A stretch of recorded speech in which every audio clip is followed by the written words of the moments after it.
In case you missed it, your host Kayla Blakesley is at it again. What did she say this time? Tune in to find out right now. This year's Penny Pitch campaign is officially underway, and over the next several months, we really want you to get to know this year's Penny Pitch recipient. The Northeast Indiana Base Community Council is this year's recipient, if you missed the memo. And this is an organization working right here in our community to support veterans, service members, and their families. And I think the timing here is actually quite special.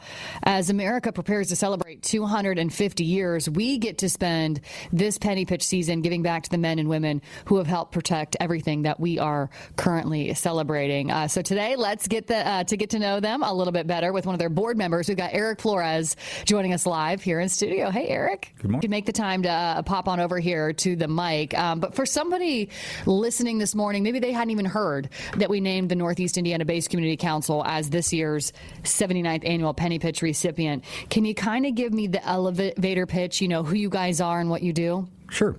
The Northeast Indiana Base Community Council is a nonprofit organization. We were organized in 2011. Our primary mission is to connect the military communities of Northeast Indiana and our professional and our civilian community. Really just kind of let the people of Northeast Indiana know who our military families are. Right now, our current mission, our primary mission is to help those military families in time of need. Our military support fund is an emergency relief fund. Throughout their service, there's generally a time when there's a financial need, and we kind of help stop the bleeding, so to speak, when that time comes, until they can get to federal and state resources. Are we talking primarily veterans, active duty, military families, Guard, all of the above? There's those serving today in our current unit, so they either have to live or serve in Northeast Indiana. So that's a 13-county footprint to include Miami County. We brought in the 434th Air Force, Grissom Air Force, down in Peru, Indiana. What are some of the, you mentioned immediate needs, to stop the bleeding. What are some of those that our active duty families face right now or on occasion here in Northeast Indiana? Our biggest expense, we never give funds directly to the service member. Generally, we're going to pay a creditor, and our biggest expense are primarily housing needs. We'll pay a mortgage or rent, or automotive needs. Car breaks down.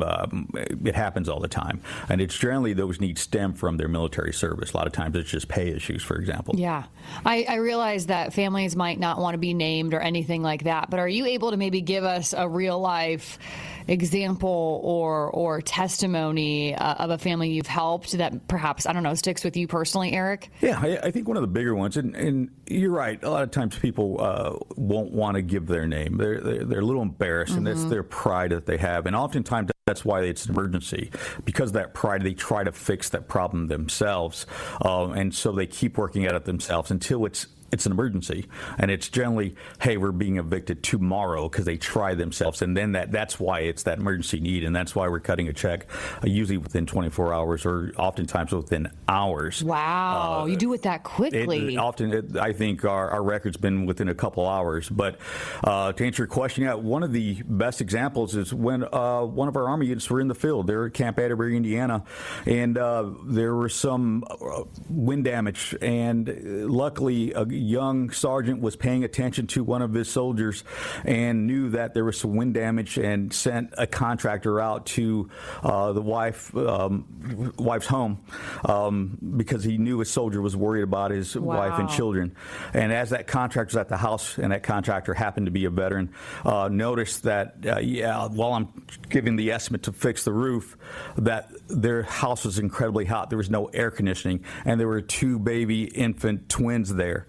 And contacted that sergeant back and said, hey, do you know that this house is extremely hot? There's no air conditioning. That sergeant contacted the Base Community Council immediately. Within 6 hours, we had multiple window units installed in that home. Wow. And that veteran contractor was nice enough to pick up those AC units at a hardware store and install them himself. And that happened within 6 hours. That's amazing, because usually things like that seem to take, there's usually a lot of red tape and bureaucracy that you have to go through. It would have been a lot harder. It was a very simple grant request form. It's not the form is not hard itself. It's but it was was multiple things going the right way, and it was that NCO, that sergeant, paying attention to a soldier, and that soldier himself was not paying attention to his own mission. He can't, when he's worried about 100-degree weather, the middle of the summer, and 2 infant children back at home, no, he's not paying attention to his mission. So you mentioned that these are grants. Do you cover the cost of some of these, in this case, repairs or probably health issues, I'm assuming, are on the list of things that you guys can help cover?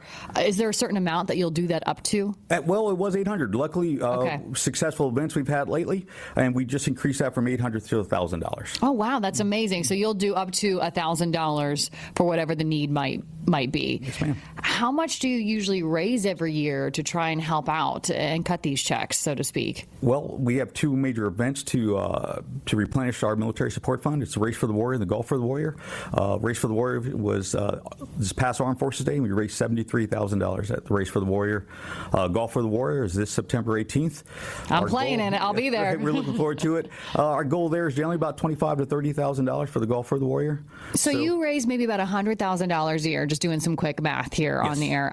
Eric, that's what I'm hoping we raise you with our Penny Pitch campaign alone. We could do many great things. Last year, we donated almost $90,000 alone in just our military support fund grants. Because you don't cut a check from this. There's no brick and mortar that you're paying an electric bill. There's nothing like that, right? We're a 100% volunteer organization. I think that I mentioned, too, that what's extra special about the Northeast Indiana-based Community Council being selected this year as our Penny Pitch recipient is that it's also America's 250th birthday.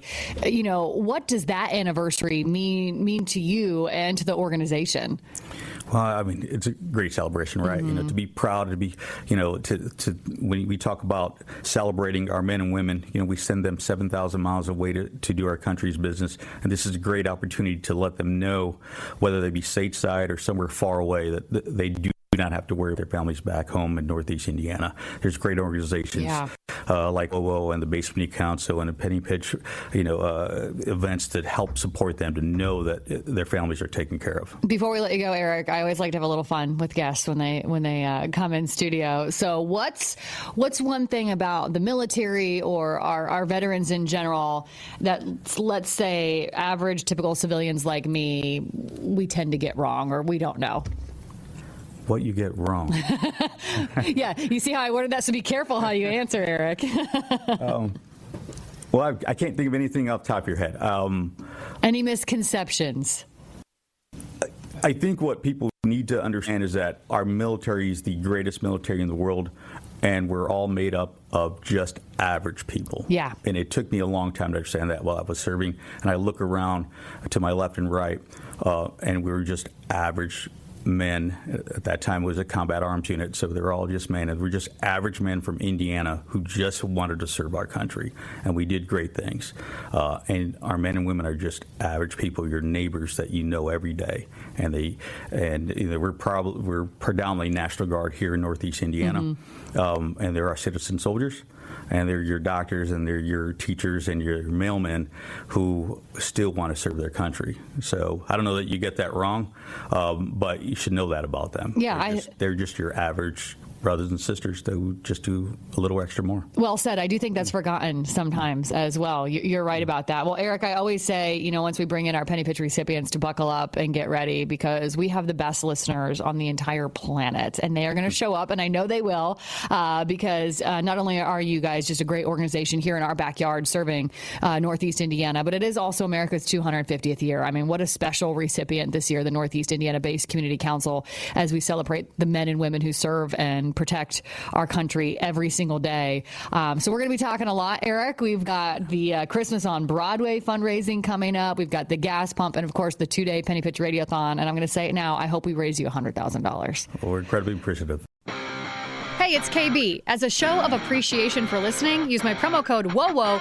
for deep discounts on all kinds of products at mypillow.com. That's promo code WOWO. Podcasts by Federated Media.